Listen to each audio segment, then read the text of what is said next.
If you ask me today what the best decision of my life was, I honestly would say quitting school and taking a gap year and moving to Korea. Nice. I quit school in 2019 to take a gap year, travel the world, and teach myself Korean as a college freshman. This is New York City, and I'm Peggy Gou. Just kidding, I'm Adam. But we're both Korean. Take a seat. 안녕하세요. 안녕하세요. 저는 아담이라고 하고요. 저는 지연이라고 합니다. 그리고 휴학에 대해 얘기하려고 합니다. 학교를 그만두고 한국으로 yeet 했어요. Yeet!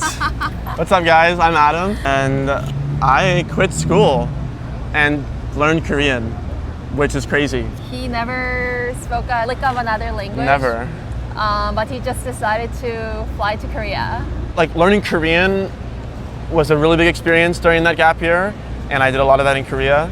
But also, the gap year just gave me space for a lot of personal development, maturity that I couldn't quite do while in college and surrounded by other 19-year-olds. It was a pretty big decision, but it felt so right at the time.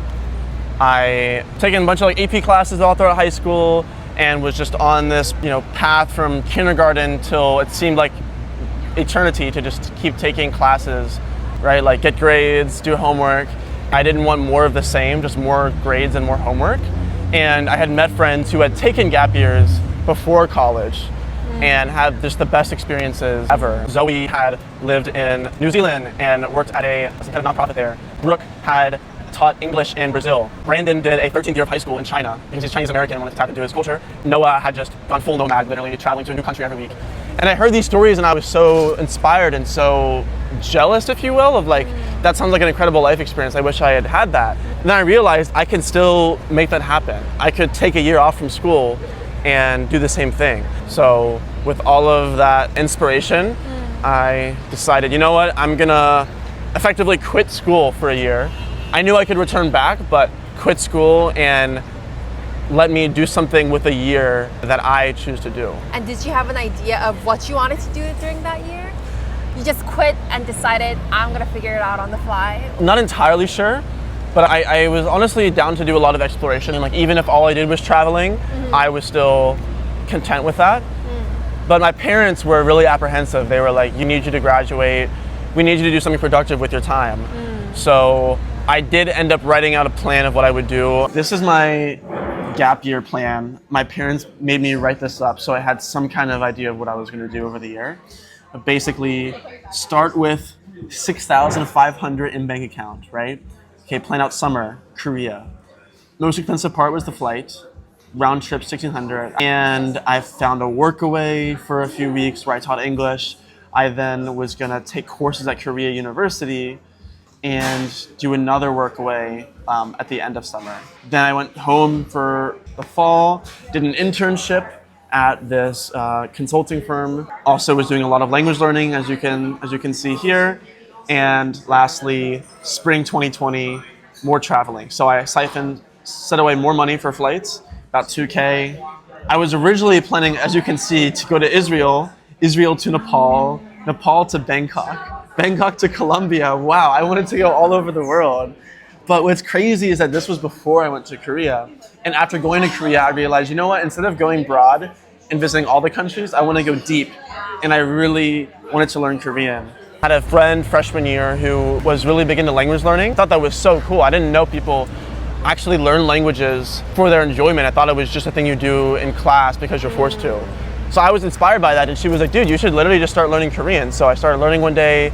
It was just really fun. I was like, it would be kind of cool if I'm doing this gap year. Why don't I spend some of that time getting fluent in a new language? I had no idea how to do that. I'd never seen anyone around my vicinity do that. My parents just only speak English, siblings as well, most of my friends. But I spent a lot of that year studying Korean really intensely. 와우. 안녕하세요. 안녕하세요. 와, 한국말 좀 해봐요. 프리스타일. Let's go. 프리스타일?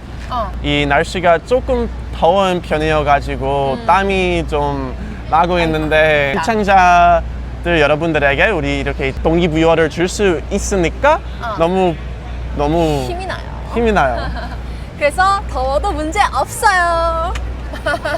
What was the one thing that you learned in Korea that you wouldn't have learned if you didn't take that gap year? I mean, a lot of things I learned. I wouldn't say it's necessarily some kind of wisdom, some kind of single phrase I could give the audience, but a quality I developed, if you will, which is being more confident in my own skin. I think when you leave and you take a year to spend on your own, you really have to determine, like, what do I want to do? What is important to me? What do I value? And it's a lot of alone time, a lot of time to contemplate, to read books that you want to read, to learn the things that you want to learn, and to not be influenced by the herd or the mob that we are normally surrounded by. I think just being able to be comfortable in my own skin, the act of taking a gap year itself was that, by leaving school when everyone else was staying at school. And each subsequent decision to go to Korea and live there for 3 months, to learn a new language, to take a 10-day silent meditation course, to hitchhike in Malaysia. All of these things are things I would never have done if I was in the safety bubble of my school that really matured me a lot faster than I would have otherwise. This bag is actually what I used in my gap year. I lived for an entire year just with things in this backpack, like nothing else. Wow. You Kind literally of crazy. did a backpacking. I did. This water bottle has also, it's been to Malaysia, been to Philippines, been to Seen all sorts of germs of countries. every single germ and bacterium across the entire earth has been through this. But don't worry, I wash it at least once a week. Okay. Just kidding, every day. Some people say backpacking. When they say backpacking, they literally mean a backpack. I mean, you have one as well too. Yeah, but when I say backpacking, I mean 2 suitcases. That's your backpacking? That's my backpacking. My gap year made me go minimalist. Like, I used to have a lot of stuff. Like you said, I had 2 big luggages plus a backpack. On the day I was leaving Korea, a good friend at the time, he said, Adam, I have a Starbucks coupon. Do you want to go to Starbucks with me? So I said, of course, I'd love to save $5 for Frappuccino. We were at Starbucks, got the Frappuccino, had a great time. Time ticked way faster than I thought it would. I was then pressed for time to get to the airport. Like, because of how much stuff I had, it weighed me down so much. Yeah. And I ended up being 10 minutes late to my flight. So you couldn't get on it? No. Oh. So did that scar you? Yeah. I still remember that very scene of me dragging the luggage down this way for like a mile to the train station. Got on it, was anxiously looking at my clock because I was too late. Ran up to the top of the subway to the boarding zone, and this old Korean guy is just like, sorry fam, you're late.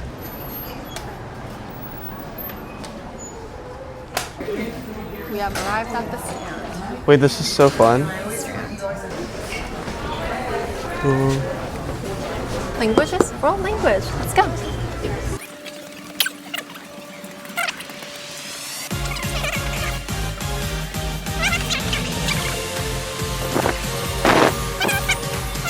No.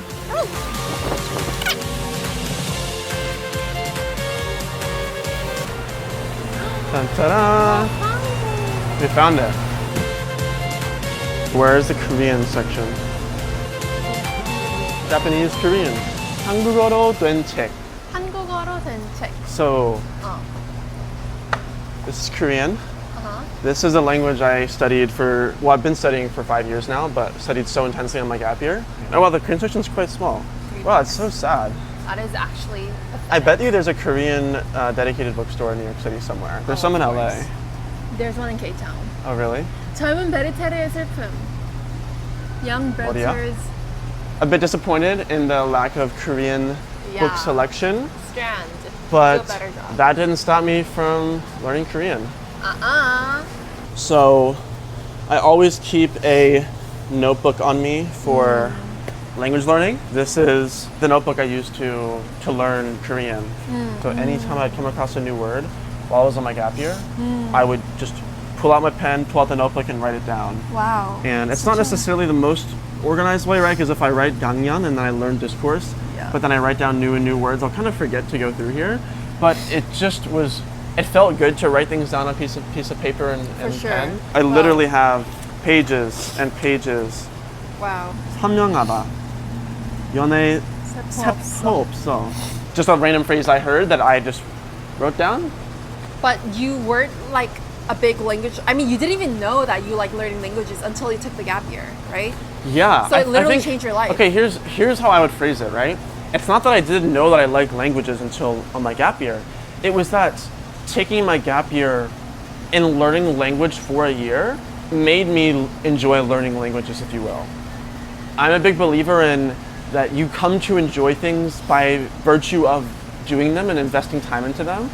So it's less of like, oh, what do I like?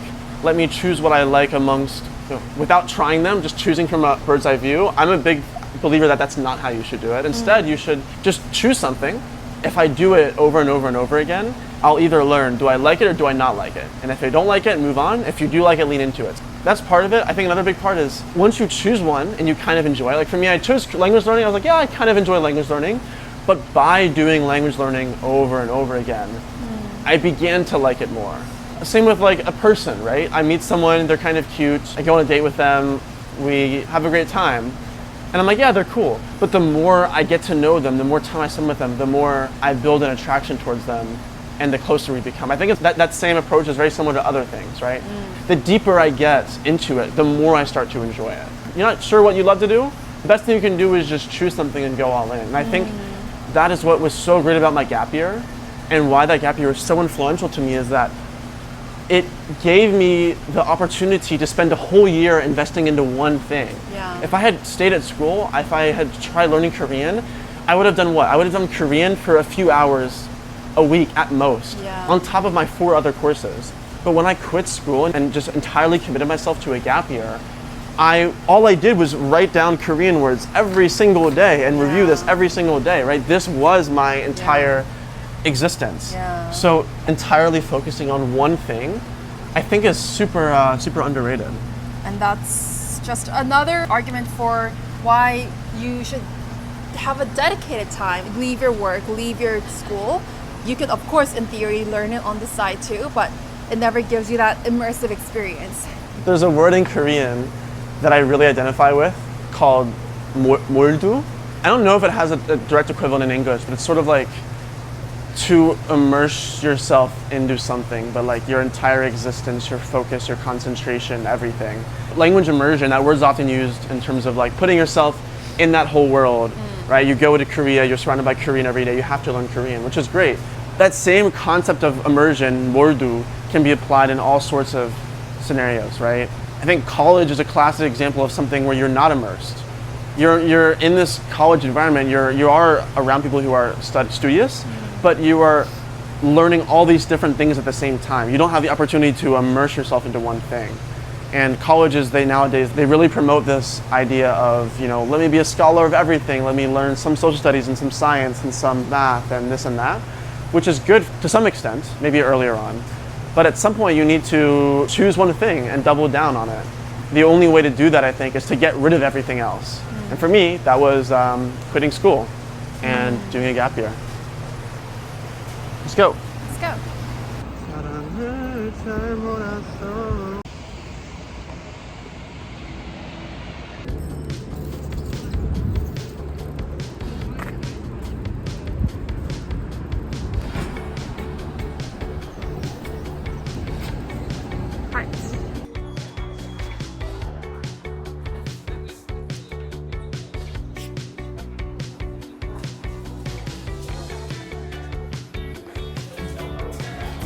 What were the main fears that you had before deciding to take a gap year?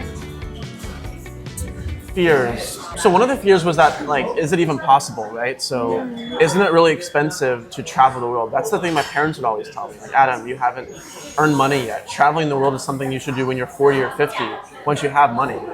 I think that perspective is just flawed for a number of reasons. Number one, when you're older, you have money, but you also have less time and you have more responsibilities. right? When you're young, you have less money, but you have more time and fewer responsibilities. And honestly, responsibilities and time are the bigger constraints, I think, than money. Definitely. Right? I have kids that I need to take care of and I need to pay the bills for. I have only 2 weeks off a year. Whereas when you're young, I can do a gap year, right? I haven't started this corporate world yet. And I have an entire year to do whatever. And in terms of money, there are actually a lot of ways to live abroad and do so for a lower price. I think I spent total $5,000 on my gap year, even with traveling to all these different countries. Why is that? That's because I worked wherever I went. When I was in Korea for the first summer, I was teaching English for 15, 20 hours a week at a Hagwon English academy. When I came back there in the winter, I was working at a farm. So if you can find some kind of thing that you can do and earn some money on the side, whether that's either A, maybe you're like a designer and you can freelance for 15, 20 hours a week, just go on Upwork.com. B, and if you have particular skill that you can sell locally, right? You can find these through workaway.info is the site I used, or WOOF, Worldwide Opportunities on Organic Farms. There's all these sites where you can find people in the world who like bringing in travelers and are willing to give you a place to stay and give you food to eat if you just work for 20 hours a week. Friends, you have friends that you can crash with, right? Couch surfing.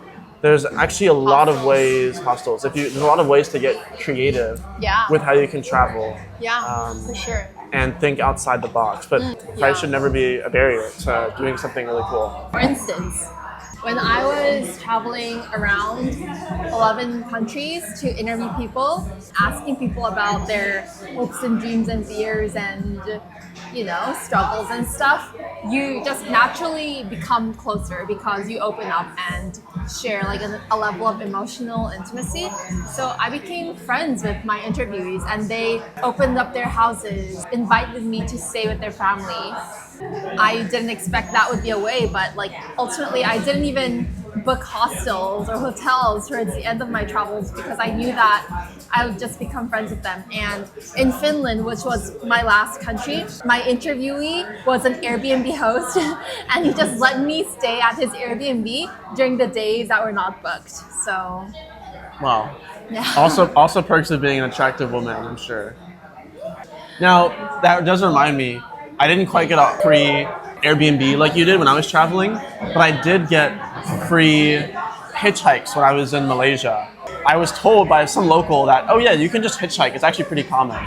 So it was raining. I was trying to get back home. I was by the road. I threw out my thumb, and sure enough, 5 minutes later, someone stopped by. Super kind guy, threw me into the car, and I'll send you the picture later. You should put it up on the screen right now. This guy bought me dinner. We hung out, and these are the kind of serendipitous things that happen. I think if you're young and you're just looking to meet new people. To being a student and being broke. Yeah, being broke, man. Being a student is such a worldwide appeal. You can't kill a student, We're just learning. I resumed school in the fall. Nothing had changed, basically. Well, the funny thing is, nothing had changed in my surroundings, right? But I had changed so much. Rumor has it you were a frat bro in first year. Yeah, I was a bit more of a And then a monk in your second fratty year. guy. And you said in freshman year, there is some hidden footage of you on YouTube. Yeah, it was just rowdy game days, wake up in the shower, pounding beers, literally insane, heinous freshman lifestyle.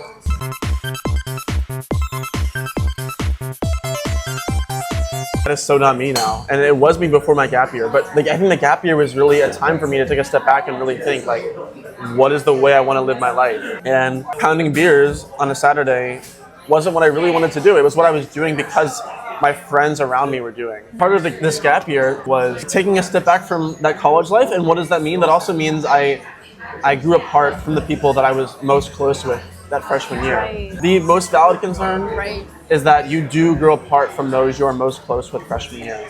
Anytime, if you quit your job and you're friends with those at work, whenever you quit something, you are separating yourself from that lifestyle and you're othering yourself from the group. Yeah. You have to make that trade-off. Is that worth it? And for me, it was worth it. I still really appreciate all those people that were in my life at that point, but I think I was just looking for something a little different. After doing the gap year and reflecting, I realized that it actually was influencing me at the time subconsciously. That part of why I wasn't really deeply enjoying college was that I hadn't really found my space yet. Right now, I am a bit more bookish. I love to spend a Saturday in reading a nonfiction book about problems in the world and learning how to solve them. I love learning languages. I love starting companies. I love entrepreneurship. That is something that my group also wasn't really into, and it took me breaking away from that and reading Paul Graham's essays, watching YouTube videos of Elon Musk to get that inspiration. The takeaway is that you had a 180 and you found your color and your crowd. I love that. I found my color in my crowd. To your point of I didn't know who I was going to be, and it's a bit scary to not know, but you have to embrace that. Right? If you were to know your entire life path, if someone could say, Jian, here's exactly what you're going to do next year, here's what you'll accomplish by 30, here's the kind of person you'll be at 35.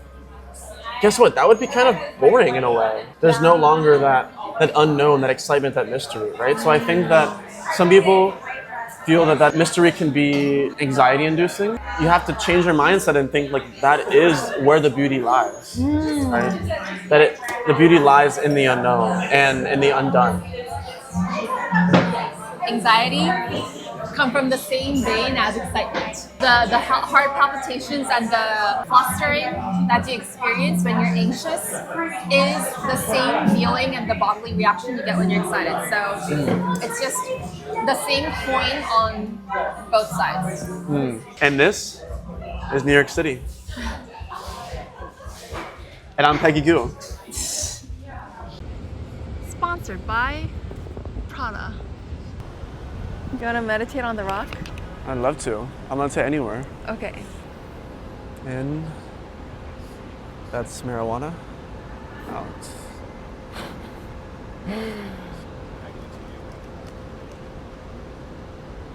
It'd be really funny if a bird pooped on my face right I now. have no idea what he's saying. 나 할 말이 있는데. 어제 그 누구랑 있었는데 도대체 어떻게 반응할지 몰라서 그냥 그대로 막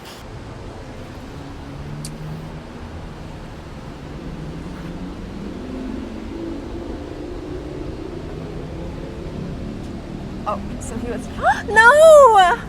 Not on your precious. It's just for the scene. Don't worry. I have plenty more pages. No. Should we get the protein bar? Do birds No. eat enough protein? No. I don't think I want to food poison them.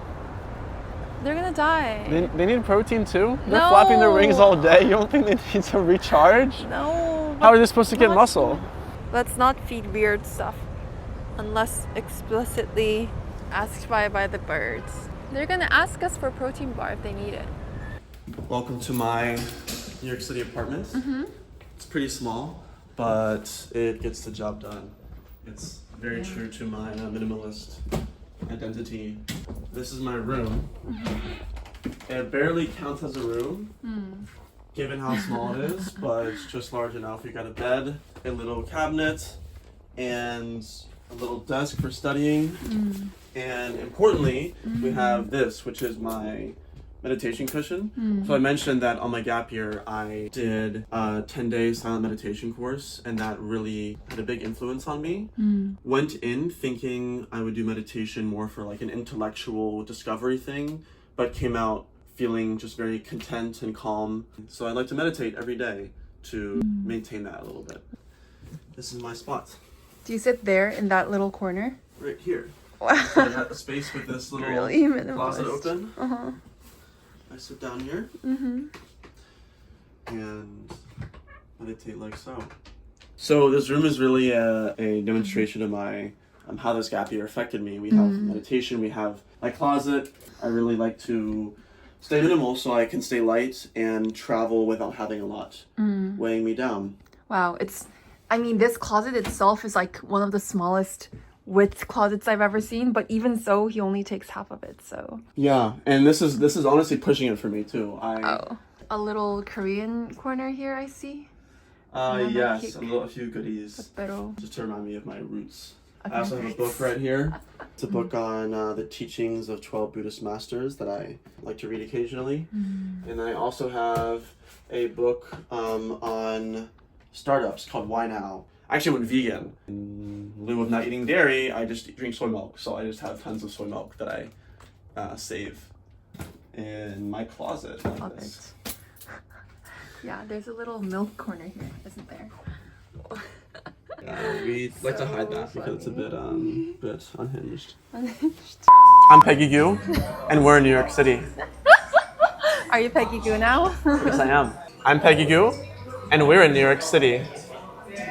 Boy, that's a beautiful scene. It is beautiful. You're a bit dark though. Yeah, it's okay. But 안녕하세요. Peggy Gou. Wait, should I say Peggy Gou or should I say Adam? 안녕하세요. Peggy. Huh. It's kind of funny to do both. Hello guys, this is Peggy. Hello guys, this is Adam here, and we are in New York City. And I quit school and taught myself Korean. Bum, bum, bum, bum, bum. I'm Peggy Gou, and these are pigeons. Oh my gosh, dude.